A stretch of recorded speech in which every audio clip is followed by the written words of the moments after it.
오늘 말씀 골로새서 2장에서 보시겠습니다. 내가 이것을 말하면 아무도 교묘한 말로 너희를 속이지 못하게 하려 하매니 누가 철학과 헛된 속임수로 너희를 사로잡을까 주의하라. 이것은 사람의 전통과 세상의 초등학문을 따르며 그리스도를 따름이 아니니라. 아무도 꾸며낸 겸손과 천사 숭배를 이유로 너희를 정죄하지 못하게 하라. 그가 본 것에 의지하여 그 육신의 생각을 따라 헛되이 과장하고 너희가 세상의 초등학문에서 그리스도와 함께 죽었거든 어찌하여 세상에 사는 것과 같이 규례에 순종하느냐. 곧 붙잡지도 말고 맛보지도 말고 만지지도 말라 하는 것이니 이 모든 것은 한때 쓰이고는 없어지리라. 사람의 명령과 가르침을 따르느냐? 이런 것들은 자의적 숭배와 겸손과 몸을 괴롭게 하는 데는 지혜 있는 모양이나 오직 육체를 따르는 것을 금하는 데는 조금도 유익이 없느니라. 아멘. 오늘 저는 이제 이 말씀을 토대로 르네상스, 지난 시간 중세교회에 이어서 르네상스입니다. 중세교회가 태동한 것이 르네상스입니다. 초대교회에서 더럽혀진 중세교회입니다. 그 중세교회가 낳은 것이 르네상스입니다. 자, 우리가 건강하게 살려면은 우리가 우리의 그 청결을 유지해야 됩니다. 날마다 치아도 잘 닦아내야 되죠. 샤워도 해서 몸을 깨끗하게 되죠. 옷은 빨아 입어야 되죠. 그렇죠. 이런 이치는 우리가 알고 있잖아요. 그런데 우리가 이 영적인 문제요, 신앙적인 문제, 이것이 더럽혀지고 이것이 부패되었는데 이 문제를 해결하지 않고서는 하나님 앞에 바르게 설 수 없어요. 교회는 이 더럽혀진 것을, 이 부패한 것을 이제 씻어내고 다시 거룩하게 하는 이 순기능을 갖고 있어야 됩니다. 그런데 이 교회가 부패해 버렸다면 성도들의 삶 속에서 자기의 신앙적인 그 영적인 치아를 이렇게 잘 닦아낼 수 있겠습니까? 더럽혀진 몸을 샤워할 수 있겠습니까? 더러워진 옷을 빨아 입을 수 있겠습니까? 교회의 순기능이 상실되면은 그렇게 되고, 교회의 순기능이 상실되게 되면은 세상적으로는 잘 되는 것 같아요. 바벨론과 같이 왕성해지는 것 같아요. 그런데 죄악은 다 깊이 파고들게 되고 그렇게 해서 더 깊은 절망에 빠지게 된단 말이에요. 그래서 초대교회의 그 빛의 세계와 중세교회의 그 암흑세계와 암흑세계가 태동한 르네상스를 살펴볼 것입니다. 이제 이후로는 르네상스를 살핀 다음에는 이제 종교개혁과 또 종교교육이 태동한 근대 문명과 또 근대 문명을 근대 절망으로 몰아넣는 계몽주의, 낭만주의, 실존주의, 모더니즘, 포스트 모더니즘, 이렇게 살펴갈 것입니다. 그러면서 이것이 역사적으로 어떠한 그 영향을 끼쳤는가 하는 걸 살펴볼 거예요. 오늘은 이제 르네상스를 살필 건데, 초대교회는 앞서 살핀 바와 같이 빛의 시대였습니다. 신본주의, 신학에 기반했죠. 은혜론, 정경 확립, 삼위일체론, 이단 척결, 그렇게 되면서 도덕성이 유지되는 거예요. 이 교회의 순기능이에요. 교회가 부흥되고 사회가 정화됐어요. 로마까지 정복하게 된 이 위대한 역사를. 중세교회는 인본주의 철학을 수용했습니다. 초대교회는 신본주의 신학적인 체계가 쌓여졌어요.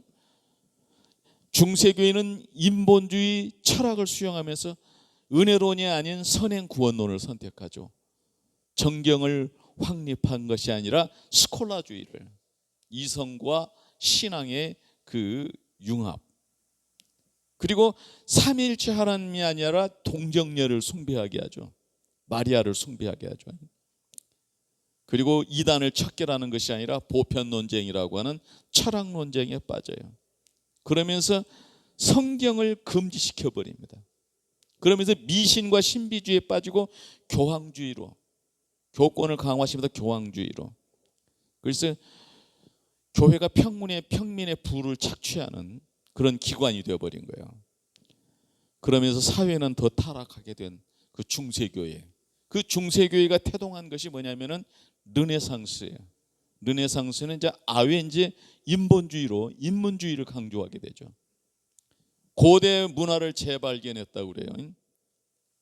또 중세교회를 거부하고 봉건제도를 탈피하고 하나님 중심에서 사람 중심으로, 그러면서 문예가 부흥하고 과학이 발전하고 도시 상업자본이 형성되는, 그 참 표면적으로 보기에는 부강해지는 것 같고 융성해지는 것 같아요. 그런데 교회 부패는 지속되고 권력층의 향락은 극에 달했다라는 거예요. 이런 부분들을 차례차례 살펴가 보도록 하겠습니다. 르네상스의 주요 특징입니다. 르네상스의 핵심 특징을 정리해 보겠습니다. 각 항목을 연결해 하나의 총체적 결론을 내리면 다음과 같이 정리할 수 있습니다. 고대 문화를 재발견했어요. 교회가 부패해 버리니까 교회에 희망을 걸 수가 없잖아요. 그래서 고대 문화, 그리스 로마의 그 인문 정신과 예술 양식을 다시 주목받으며 학문과 예술의 기초가 되었다는 사실이에요. 그래서 교회가 세상에 빛을 주지 못하면은 세상은 이렇게 더 깊은 그 죄악의 상태로 빠지게 됩니다. 다시 말하면은 고대 문화라고 하면은 로마가 기독교가 정복이 되고 중세를 이렇게 보내거든요. 그런데 기독교가 로마를 정복하기 그 이전, 그리스 로마 그 문명으로 돌아가자 하는 것이 이 르네상스예요. 그러면서 중세 교회를 거부하죠. 교회의 절대 권위에 대한 회의와 반발이 나타나면서 세속적 가치가 강조되게 되었어요. 교회가 세상을 실망을 주면 안 됩니다. 그리고 이제 세 번째로 생각해 볼 수 있는 것은 봉건제도 탈피입니다. 농업 중심 봉건 사회에서 벗어나 도시와 상업이 성장했어요. 그렇게 하면서 이제 봉건제도를 탈피하려는 시도예요. 그런데 이 탈피하려는 이 시도가 하나님의 뜻 안에서가 아니라 하나님을 거부하고 하나님의 뜻을 벗어나서 이렇게 봉건제도를 탈피하는 거예요. 이제 또 다음 시간에 또 살펴보겠지만은 하나님 안에서 그 중세 교회를 탈피하고 봉건 제도를 탈피하는 그 운동이 뭐냐면 종교 개혁이거든요. 이런 측면들을 우리가 살펴봅시다. 네 번째로는 신 중심에서 인간 중심으로의 사고가 전환되며 인문주의가 발전했다라는 사실이에요. 신 중심에서 인간 중심으로, 이거 염두에 두시고. 다섯 번째로는 문예 부흥이에요. 문학과 예술, 건축 등에서 창의적이고 혁신적인 작품들이 등장했어요. 여섯 번째로는 과학의 발전입니다. 코페르니쿠스와 갈릴레오 등 과학자들이 새로운 세계관을 제시하게 됐어요. 일곱 번째로는 도시 상업자본이죠. 도시가 더 활성화되고 또 거기에서 상업자본이 이렇게 발달하게 된, 그래서 새로운 사회계층 부르주아가 등장했어요. 여덟 번째로는 교회 부패는 지속되고 교회의 부패는 여전히 심각했고 이는 종교개혁으로 이어졌어요. 이렇게 세상은 융성해지고 발전되어져 가고 이렇게 한 것 같은데 교회의 부패가 계속돼, 중세교회의 부패가 계속됐단 말이에요. 뿐만 아니라 아홉 번째 권력층의 향락인데 귀족과 교황층은 사치와 향락을 누리며 사회적 불평등을 심화시키면 극단적인 그 타락으로 치달아가는 것입니다. 총체적 결론은 르네상스는 중세 질서를 벗어나 인간과 세속적 가치를 중심으로 한 새로운 시대를 열었지만 동시에 교회의 부패와 권력층의 향락은 여전히 극에 달했습니다. 따라서 르네상스는 인문주의를 강조하며 중세의 암흑시대를 벗어나지 못하고 빛과 그림자가 공존하는 과도기적 문화운동으로 이후 종교개혁과 근대 문명사회의 출발점이 되었다고 볼 수 있습니다. 제가 이제 이 아래에 표 하나가 있어요. 초대교회와 중세교회, 간단한 것이죠. 앞에서 살폈던 것인데, 이렇게 돼서 중세교회를 명명하기를 암흑시대라고 그래요. 암흑시대라고. 근데 르네상스가 말하는 암흑시대라는 관점과, 다시 말하면 철학으로 보는 암흑시대라는 관점과 신학으로 보는 암흑시대 관점, 또 다르게 말하면 기독교적인 초대교회적인 관점에서 보는 암흑시대와 또 이 철학적인 그리스와 그 로마의 그 문명적인 그 암흑시대의 그 개념이 달라요. 이걸 우리가 잘 구분하고 있어야 돼요. 초대교회적인 관점에서 보는 암흑시대는 뭐냐면 성령의 조명이 사라져 버렸어요. 성령의 빛이 사라졌단 말이에요. 진리의 빛이 사라졌단 말이에요. 인본주의와 철학을 수용해서 스콜라이즘을 만들어내면서 그 빛이 사라져서 암흑시대가 된 거예요. 우리 초대교회의 관점에서, 성경적인 관점에서 보면 그래요. 그러나 중세적인 관점에서 보면은, 중세적인 관점, 또 이 르네상스나 계몽주의적인 관점에서 보면은 그 신의 어떤 그 지배 아래 있게 된 것이, 그것이 암흑시대라는 거예요. 종교적인 그런 그 가치, 종교적인 그런 권위 아래 갇혀 있었던 것이 이게 암흑시대라고 보는 거예요. 이 두 가지 관점을 잘 우리가 분별해야 돼요. 그래서 우리가 신앙생활을 하되 왜 초대교회와 같이 빛나는 그런 그 교회가 아닌 중세교회와 같이 암흑시대로 평가받는 교회로 변질이 되느냐 하는 문제예요. 이런 문제들을 우리가 심도 있게 우리가 관심 갖고 기도하고 연구해 볼 필요가 있고, 우리가 그런 교회로 빠지지 않도록 우리가 깨어 경성해야 된다는 걸. 그래서 초대교회와 종교개혁의 그 시대를 우리가 열망하고 하나님 앞에 서야 된다는 것을 말씀드리고자 이 강의를 하는 것입니다. 첫 번째로 살펴볼 것은 이제 고대 문화의 재발견입니다. 르네상스 첫 번째 특징인 고대 문화의 재발견은 단순히 과거를 다시 불러오는 것이 아니라 중세적 사고에서 벗어나 새로운 시대를 여는 출발점이었어요. 이게 초대교회에서는 어떤 역사가 일어나느냐 하면은, 초대교회의 그 교회를 보고 사람은 저렇게 살아야 되는구나, 우리 자식들도 저렇게 살으라고 가르쳐야겠구나, 이랬어요. 그런데 오늘 이 중세 교회를 본 르네상스는 중세적 사고에서 벗어나야 되겠구나 라는 그 의식을 심어주었다는 것이에요. 그러니까 타락하지 않는 거룩함이 유지된 교회와 거룩함이 상실되고 변질된 교회는 이렇게 차이가 나는 거예요. 그러면서 고대 문화를 그 재발견하면서 뭐냐면 암흑시대를 극복해보자 이거예요. 이 암흑시대라는 것은 중세적인 그런 그 종교적 어떤 그 윤리적 가치관, 그러잖아요. 중세적 그런 그 희망, 이 거짓된 것들을 극복해보자 이거예요. 그래서 모든 권위를 고대에서, 다시 말하면은 이제 그 그리스, 기독교 이전 그 로마, 거기에서 그 권위를 찾아보자, 뭐 이렇게 가는 거예요. 우리가 기독교가 로마를 정복하기 전 로마에서 그 로마의 역사에 보면은 오현제 시대가 있어요. 오현제 시대를, 그 오현제 시대도 제가 한번 연구해서 이제 성경 관점 학당을 통해서 이렇게 그 한번 다룰 겁니다. 정말 그 로마 사람들이, 그 현명한 그 황제들이, 이 사람들은 하나님을 믿는 사람들이 아니거든요. 하나님을 믿는 사람들이 왕들이 아니었지만은 그렇게 존경받는 빛나는 역사를 만들었어요. 그런데 우리가 하나님을 믿는 교회가 부패돼 가지고 그러한 그 문명만 못한 그런 결과를 초래했다는 것은 정말 우리가 심각하게 우리가 고뇌하고 기도해야 된다는 사실입니다. 그래서 고대 문화의 재발견은 그리스 로마 고전이죠. 철학, 문학, 예술, 정치, 사상 등에서 고대의 지혜를 다시 탐구했습니다. 인문주의입니다.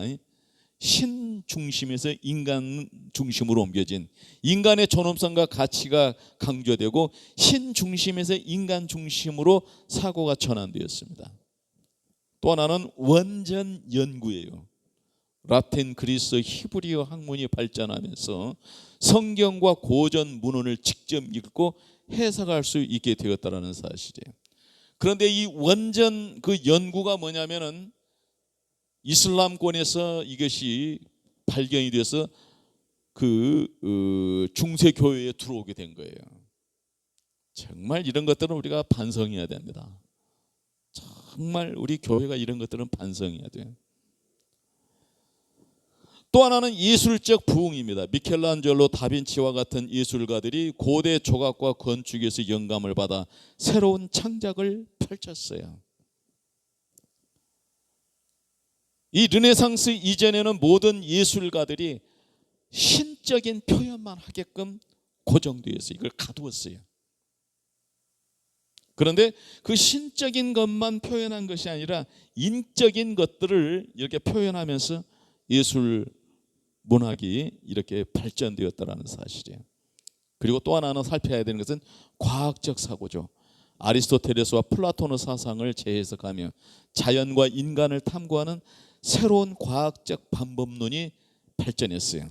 이 과학적 사고에 대해서도 우리가 신본주의적 관점과 이 철학적인 이 과학적 사고적 관점을 우리가 잘 이해해야 돼요.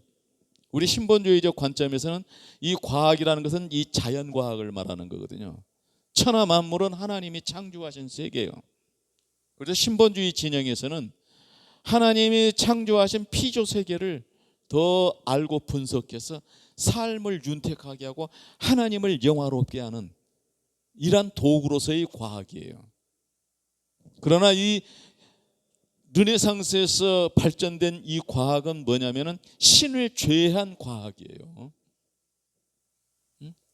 신을 제외하고 이성으로부터도 탈피된 자유롭게 된 그런 과학을 말하는 거예요. 이런 것들이 우리 교회 안에서 잘 가르쳐야 됩니다. 이걸 교회 안에서 이거 잘 가르쳐야 돼요. 의미입니다. 고대 문화의 재발견은 중세의 신중심 세계관을 넘어 인간의 창의성과 합리성을 되살린 혁신적인 전환이었다고 하지만 동시에 교회의 변질과 사회의 도덕적 타락은 지속하여 이후 종교 개혁의 토대가 되었습니다. 이어서 중세교회의 거부나 봉건제도 탈피 같은 다른 특징을 살펴보면 르네상스 전체적 흐름을 더 입체적으로 이해할 수 있습니다. 중세교회를 거부하죠. 르네상스의 두 번째 특징인 중세교회 거부는 당시 사회와 사상에 큰 변화를 가져오는 요소입니다. 첫 번째로는 교회의 권위가 약화되죠. 중세 동안 교회는 정치, 경제, 문화 전반에 지배했지만은 부패와 권력 남용으로 신뢰를 잃었어요. 교회가 변질되었기 때문이죠. 인문주의가 대두되었죠. 인간 중심적 사고가 확산되며 교회의 절대적 권위에 대한 회의가 커졌어요. 초대교회는 그렇지 않았거든요. 하나님을 믿는 사람들은 그 하나님 중심적인 말씀 중심 성령 역사 안에서 그렇게 생활하면서 거룩함이 유지되고 세상에 빛이 되었어요. 그런데 중세교회에 와서 인본주의와 신본주의를 결합시키잖아요. 신학과 철학을 결합시키잖아요. 그래가지고 철학을 신학의 신여라고, 이건 잘못된 거예요. 우리가 이 신본주의적인 관점, 개혁주의적인 관점에서 보면 이건 정말 이거 구분할 줄 알아야 돼. 분석할 줄 알아야만이 우리가 진리의 복음을 전하고 진리대로 살아갈 수 있게 되는 것입니다. 교황청이 타락하게 되죠. 교권을 강화시키면서 교황주의를 강화시키죠. 면죄부 판매, 사회와 사치와 향락 등으로 교회 지도층의 도덕적 권위가 무너졌어요. 세속 권력과의 갈등이죠. 왕권과 도시 세력이 성장하면서 교회의 지배력은 상대적으로 약화됐어요. 종교개혁의 전조를 맞이하게 되죠. 결국 왈도파, 위클리프, 왈도파는 12세기, 14세기 위클리프, 후스, 루터, 칼빈, 15세기 루터, 칼빈 등의 종교개혁으로 이어지는 사상적 토양이 되었습니다. 의미입니다. 중세교회의 거부는 단순히 신앙을 버린 것이 아니라 교회의 부패와 권위주의를 비판하고 새로운 인간 중심적 가치와 자유를 추구하는 운동이었어요. 이 빗나가는 운동인데 이것은 지금 신존재를 부정한, 창조를 부정한 하나님의 그 계명, 하나님의 그 본부, 명령을 거부한 이런 가치관들을 추구하는 운동이었단 말이에요. 이는 르네상스가 단순한 문화운동을 넘어 종교개혁과 근대 문명 사회의 출발점이 되었음을 보여줍니다. 르네상스 흐름을 따라가면 이제 봉건제도 탈피나 신중심에서 인간 중심으로 연결해 볼 수 있습니다. 봉건제도 탈피입니다. 르네상스 세 번째 특징인 봉건제도 탈피는 사회 구조와 경제 질서의 큰 변화를 의미합니다.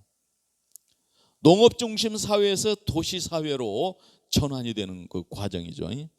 중세 봉건제는 농업에 기반되어서는 영주와 농노 관계를 기반했어요.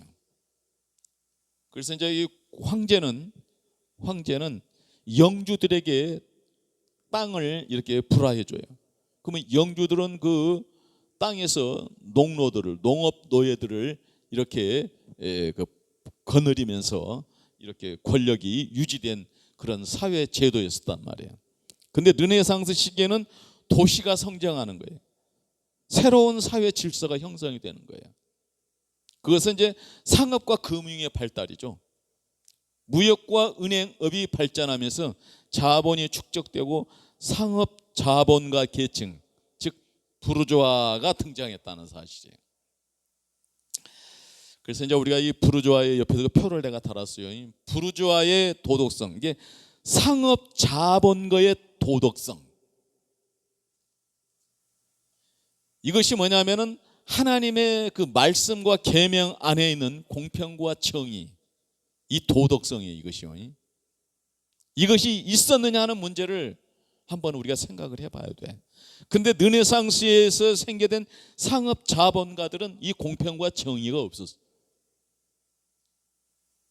이제 그런 부분들을 제가 앞으로 이제 살펴가면서 세상을 분별할 수 있도록 하는 그 하나님의 그 지혜를 말씀드리겠습니다. 신흥 시민 계급이 나타났죠. 봉건 영주 대신 도시상인 금융가들이 사회적 영향력을 확대했습니다. 대표적으로 피렌체의 메디치 가문이 있습니다. 이들은 과거에는 그 영주들이 모든 권력과 어떤 그 경제적 어떤 그 힘을 갖고 있었다면은 여기는 이제 뭐냐면은 상인 금융가로서의 메디치 가문이 등장을 해서 권력을 이제 그 좌지우지하게 되었다는 사실. 중앙 집권 악화가 됐죠. 왕권과 국가 권력이 강화되며 봉건 영주 권위가 약화되었어요. 그러면서도 문화와 예술을 후원하게 되죠. 이제 그 신흥 부르주아들, 신흥 상업 자본가들이 그 권력층들이 예술과 학문 후원을 하여 르네상스 문화를 꽃피우는 기반을 마련했다는 사실이에요. 의미, 봉건제도 탈피는 단순히 경제적 변화가 아니라 중세적 질서에서 근대적 사회로 넘어가는 전환점이었어요. 인간 중심적 사고와 도시 문화가 확산되고 교회와 영주 중심의 권위가 약화되고 새로운 사회 계층이 등장해 근대 시민 사회와 자본주의 기초가 마련이 되었어요. 자본주의에 대해서도 아까 제가 이거 부르주아에서 그 상업 자본가 그 부르주아에 대해서 살핀 것과 같이 그들이 도덕성이 있을 때의 그 자본주의와 그 도덕성이 상실되었을 때 공평과 정의가 살아있는 그 자본주의와 공평과 정의가 사라진 자본주의 결말이 어떻게 되는가 하는 것을 우리가 교회에서 이거 분석해 줘야 됩니다. 그래야 이 세상 이치를 우리가 알 수 있는 것이고, 무엇 때문에 세상이 이렇게 불행을 치달아가는가 하는 것을 분석할 수가 있습니다. 그래서 세상에 희망을 줄 수 있는, 도덕적 방향을 제시해 줄 수 있는 교회로 회복되기를 예수 이름으로 축복합니다. 이제 흐름상으로 인간 중심 사상이나 문예 부흥으로 이어지면 르네상스 정신적 문화적 성격을 더 깊게 이해할 수 있습니다. 인간 중심 사상으로 전개되었단 말이에요. 르네상스 네 번째 특징인 인간 중심으로는 시대 정신을 잘 보여주는 핵심 전환이에요. 이 부분 잘 좀 우리가 기억해 두시기 바랍니다. 인문주의죠. 신중심 중세 세계관에서 벗어났어요. 이 신중심 중세 세계관은 신앙과 이성이 결합된, 신학과 철학을 짬뽕시킨, 그래서 변질된 신중심이에요. 초대교회의 신중심, 신본주의와 중세교회의 스콜라이즘은 분명히 우리가 구분하고 있어야 돼요. 근데 중세교회의 스콜라이즘, 철학과 신학을 짬뽕시킨, 신앙과 이성을 섞어놓은 신중심 세계, 신중심의 중세 세계관이에요. 변질된 중심 세계관이란 말이에요. 초대교회와 같으면 이렇게 실망감을 주지 않았을 거예요. 오히려 도덕적 방향을 제시했을 거예요. 그랬는데 신중심의 중세 세계관에서 벗어나 인간 존엄성과 가치 창의성을 강조했다는 사실이에요. 이 말씀을 이거 잘 이해하면 정말 이게 참 엄청난 두려운 사건입니다. 이것이 신중심 중세의 그 신중심 세계관에서 인간의 존엄성과 가치를 창의성을 강조하면서 개인의 자율성을 가르치는 거예요. 개인의 자율성을. 이게 굉장히 무서운 건데 제가 이렇게 빨간 글씨로 이렇게 표했어요. 인간 스스로 사고하고 판단할 수 있는 존재로 인식된다는 거예요. 인간이 스스로 생각하고 판단하고 자율적으로 살 수 있는 존재라고 가르치는 거예요. 초대교회에서는, 신본주의에서는, 개혁주의에서는 인간은 자율적이기보다는 하나님 은혜 안에서, 말씀 안에서, 성령 안에서 존재할 수 있어요. 그래야만이 구원받는 은혜를 누릴 수 있어요. 은총을 누릴 수가 있는 거예요. 그래야 복되게, 아름답게, 보배롭게 살 수가 있는 거예요. 자유와 독립성이 중시되었다는 사실이에요. 종교적 권위, 가치관, 희망 등을 벗어난 자유를 중시했단 말이에요. 이제 이 계몽주의 가서 제가 이제 밝힐 거지만 신존재, 창조를 거절하죠. 계몽주의가. 그리고 기독교 윤리, 민주주의 윤리를 거부하죠. 그러면서 좌파 우파를 태동시키는 거예요. 예술과 인간입니다. 예술 작품에서 신적 주제뿐 아니라 인간 감정, 아름다운 현실적 삶이 표현되었습니다. 다빈치의 인체 연구, 미켈란젤로의 조각 등이 대표적입니다. 과학과 교육과 학문입니다. 인간의 잠재력을 개발하기 위해 고전문헌과 과학적 탐구가 강조되었고 전인적 인간을 이상으로 삼았어요.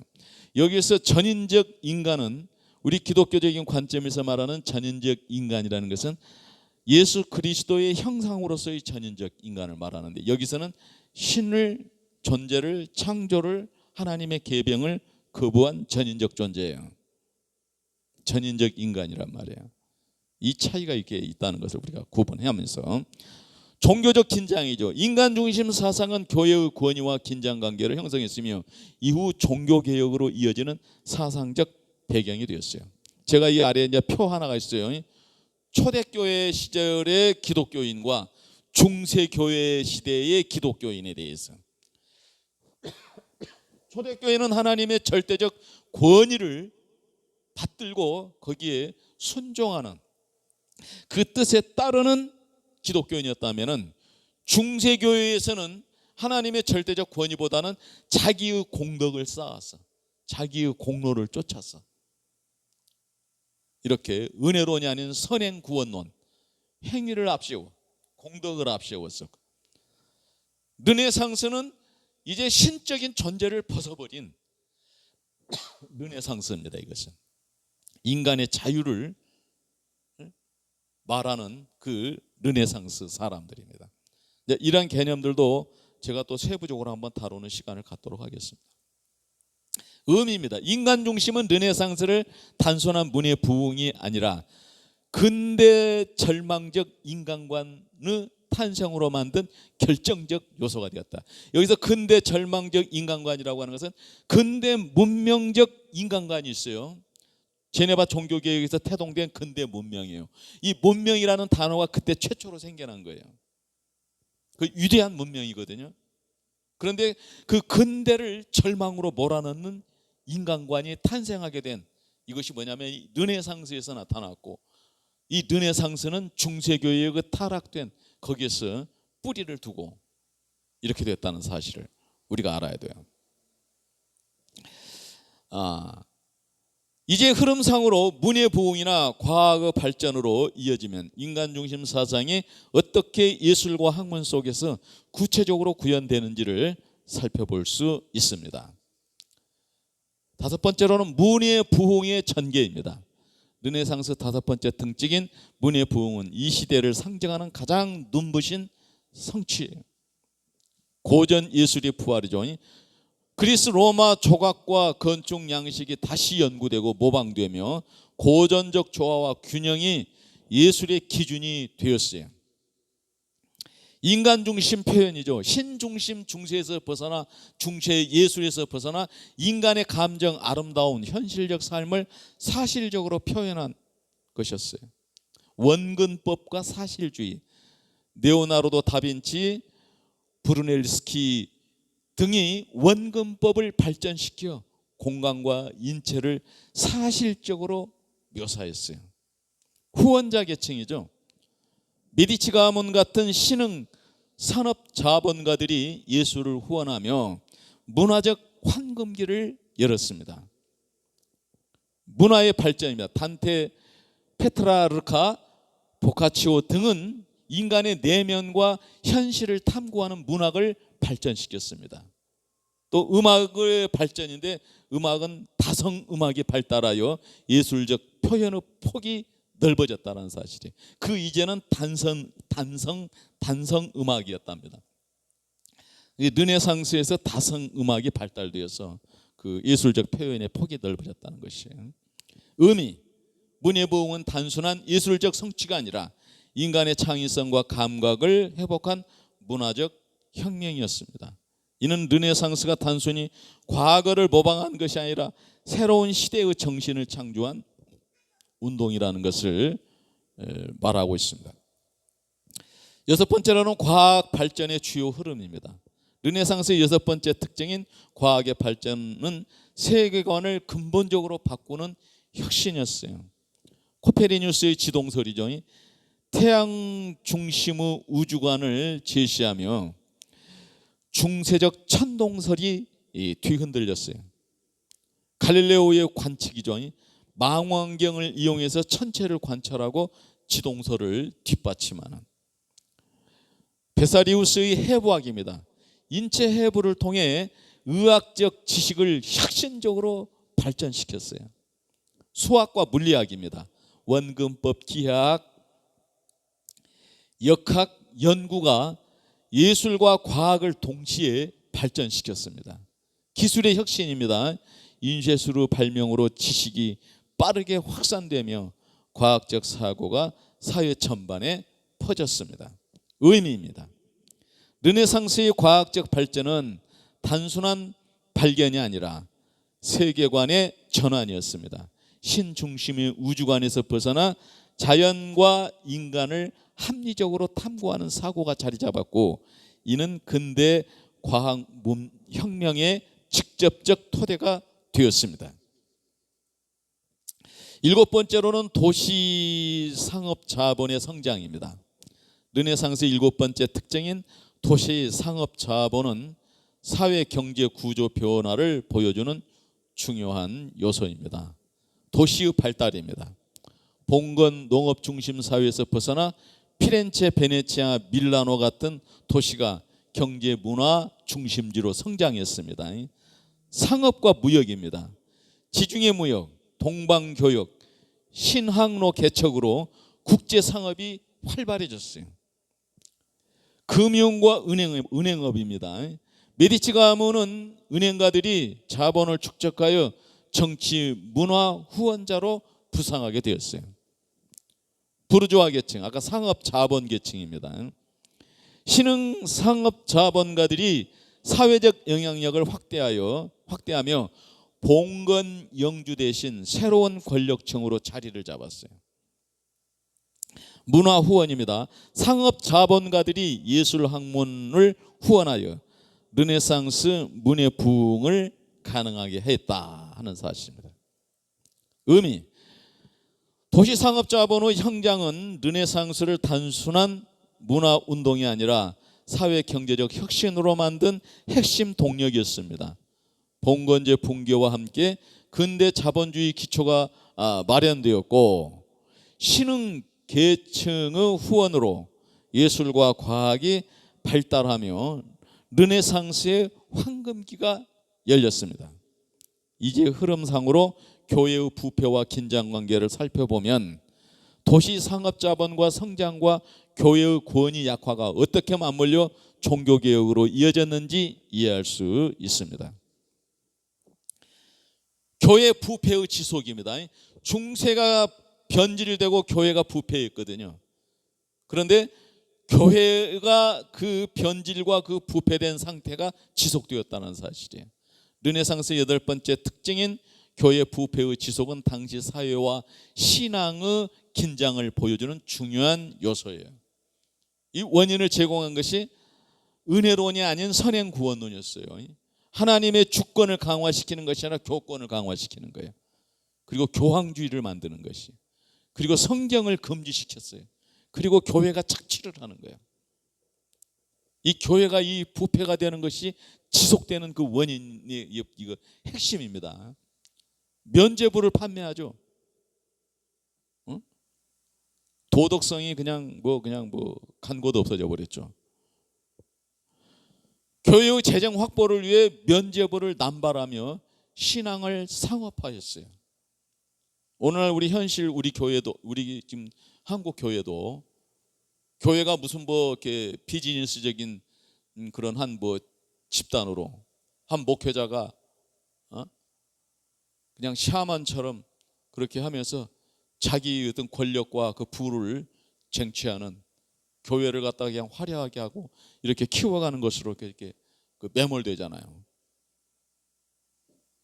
이 도덕성의 문제입니다.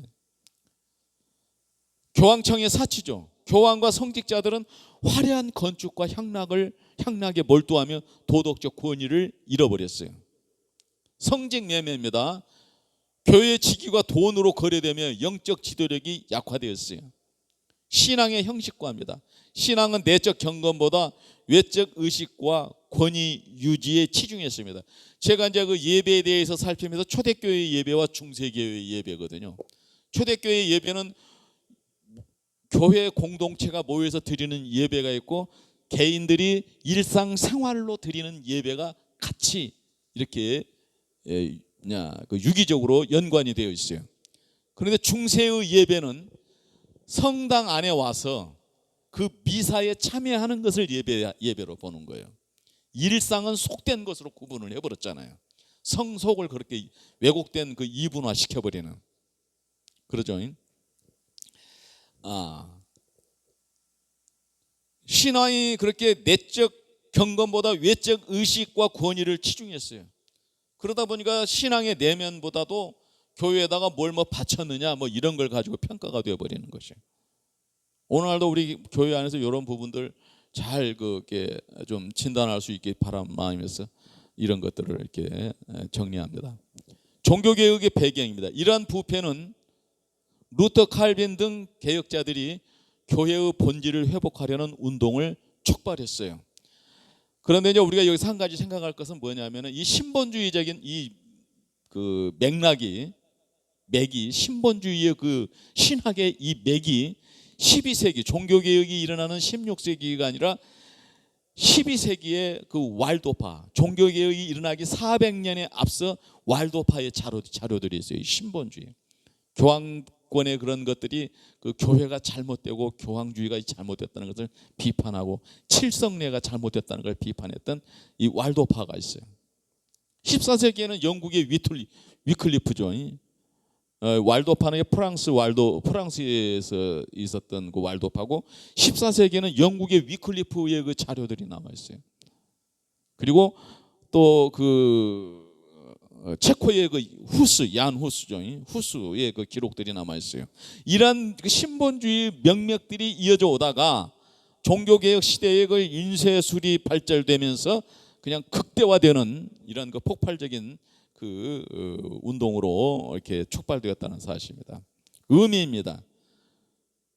르네상스가 인간 중심의 문화적 부흥을 이끌었음에도 불구하고 교회의 부패는 여전히 심각했어요. 이는 르네상스를 빛과 그림자가 공존하는 시대로 만들었고 결국 종교개혁이라는 근본적 변혁을 불러오는 원인이 되었습니다. 이제 흐름상으로 권력층의 향락으로 이어지면 교회 부패와 함께 당시 사회 상층부가 어떻게 향락에 빠졌는지를 살펴볼 수 있습니다. 9번째로 권력층의 향락의 극치입니다. 르네상스 9번째 특징인 권력층의 향락의 극치는 당시 사회의 빛과 그림자를 동시에 주었어요. 그래서 우리가 화치함, 화려함, 사치함, 방탕 뭐 이런 것들을 우리가 잘 분석하고 있어야 됩니다. 교황청의 삭치입니다. 교황과 성직자들은 화려한 건축, 예술 후원, 연회와 향락에 몰두하며 도덕적 권위를 잃었습니다.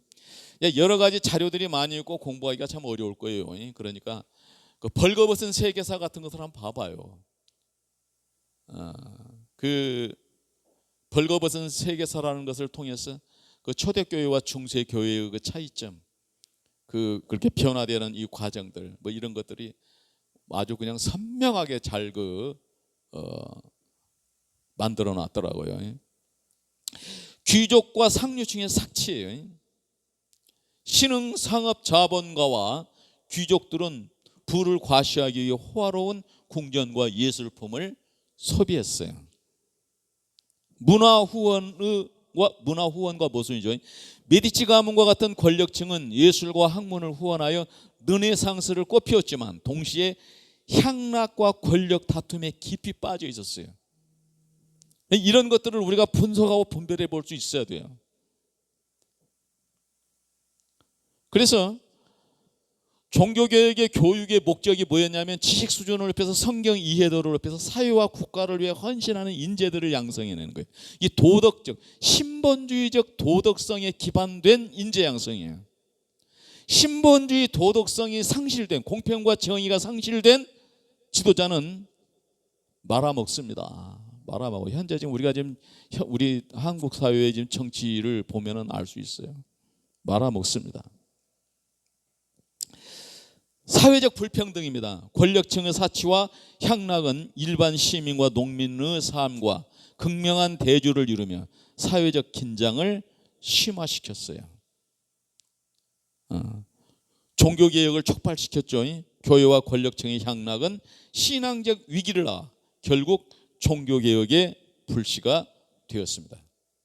의미, 교회의 부패와 권력층의 향락은 르네상스가 문화적 황금기였음을 보여주는 동시에 그 이면에는 도덕적 타락과 사회적 불평등이 자리하고 있었음을 드러냅니다. 이는 르네상스를 단순히 찬란한 시대가 아니라 개혁의 필요성을 절실히 드러낸 과도기적 시대로 이야기합니다. 이제 마지막으로 총체적 결론을 정리하면 르네상스가 어떻게 근대 문명사회와 종교개혁의 출발점이 되었는지를 전체적으로 조망할 수 있습니다. 총체적 결론입니다.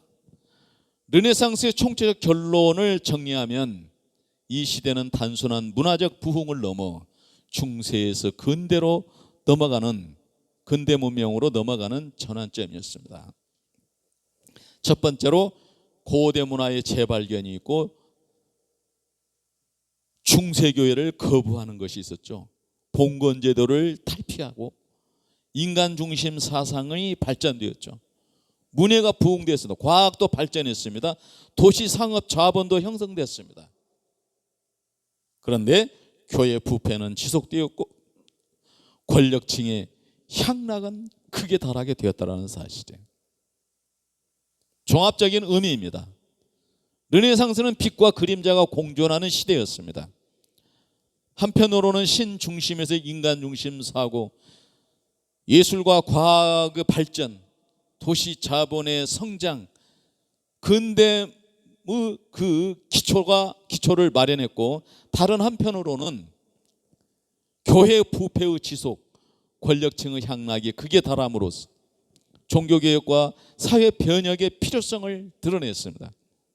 따라서 르네상스는 단순한 부흥이 아니라 중세 질서에서 근대적 세계로 넘어가는 과도기적 혁명이자 이후 종교개혁과 근대 문명 사이의 출발점이라 할 수 있겠습니다. 저는 오늘 르네상스라는 주제를 가지고 르네상스의 주요 특징을 살폈고, 고대 문화의 재발견, 중세교의 거부, 봉건제도 탈피, 인간 중심 사상으로 전개, 문예 부흥의 전개, 과학 발전의 주요 흐름, 도시 상업 자본의 성장, 교회 부패의 지속, 권력층 향락의 극치, 그리고 총체적 결론의 말씀을 드렸습니다. 하나님 아버지, 은혜와 사랑을 감사드립니다. 우리는 성경에서 예수님이 우리에게 보이시고 나타내시고 우리에게 완성시켜서 주신 그 선물을 우리는 받았고 또 그것을 누리고 있습니다. 또한 이 역사 속에 보면은 초대교회와 같이 그 은혜가 풍성했던 때가 있었던가 하면은 중세교회와 같이 그 가치가 변질되어서 오히려 부패와 타락을 조장하는 그런 측면들과 거기에서 태동된 르네상스가 더 깊은 그 나락으로 떨어지는 그 결과를 오늘 살펴보았습니다. 하나님 아버지, 우리가 이것을 분별할 수 있었으면 좋겠습니다.